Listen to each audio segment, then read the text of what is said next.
It was a cold morning in Mexico. Frida Kahlo was in her studio at Casa Azul, working on a painting filled with bold, vibrant colors unique to her style.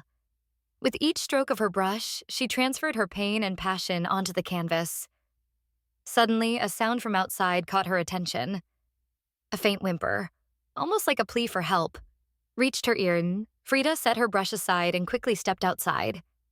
Near the edge of her garden, hidden among the bushes, she found a small jaguar cub. Its fur was matted with mud, and its eyes were filled with fear. Frida, above all, was an artist, but she also carried an endless compassion for all things fragile. She slowly approached the cub. "Don't be afraid, little one," she said in a calm voice. The jaguar cub, sensing the gentleness and determination in Frida's gaze, stopped moving. Frida carefully lifted the trembling cub into her arms. On its back, she noticed a small but deep wound. It seemed the cub had been caught in a hunter's trap, but had somehow managed to escape. Frida carried the cub to her home with utmost care. As she cleaned its wounds, she thought of her own scars. She, too, had endured so much pain in this world. Like this little jaguar, she had fought to survive. Using a soft cloth and antiseptic, Frida treated its wounds. At first, the cub whimpered in pain, but Frida's gentle hands soon calmed it. She prepared a bed for it, laying down an old, soft blanket in a corner. The cub, which she later named Pequeño Guerrero, Little Warrior, curled up on the blanket, perhaps feeling safe for the first time. The next day, Frida visited the local market to seek advice from the indigenous people of Mexico. She wanted to learn how to help the jaguar return to its natural habitat.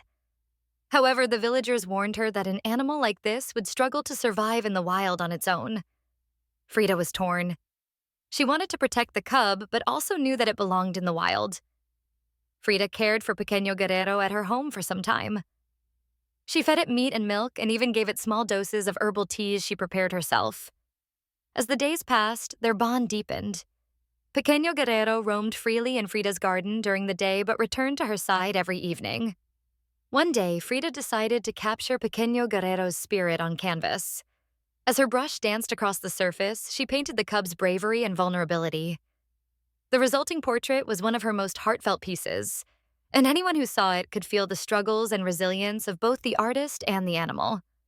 Yet Frida knew the day would come when she had to set Pequeño Guerrero free. To prepare for this, she worked with a group of environmentalists who organized a rehabilitation program for the cub. The program was designed to help it regain its hunting and survival instincts before returning to the wild. Under Frida's watchful eyes, Pequeño Guerrero grew stronger every day. The timid cub became a confident and powerful young jaguar. Watching its transformation filled Frida with pride, but also a tinge of sadness, knowing that the time to say goodbye was nearing. Finally, the day arrived to release Pequeño Guerrero back into the wild.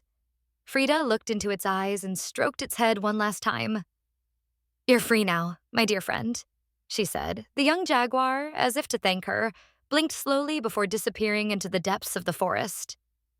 Frida didn't feel as though she had lost Pequeño Guerrero. The little warrior would live on in her heart and on her canvas forever. Inspired by the jaguar's journey, Frida continued to paint, creating works that reflected both her spirit and that of Pequeño Guerrero.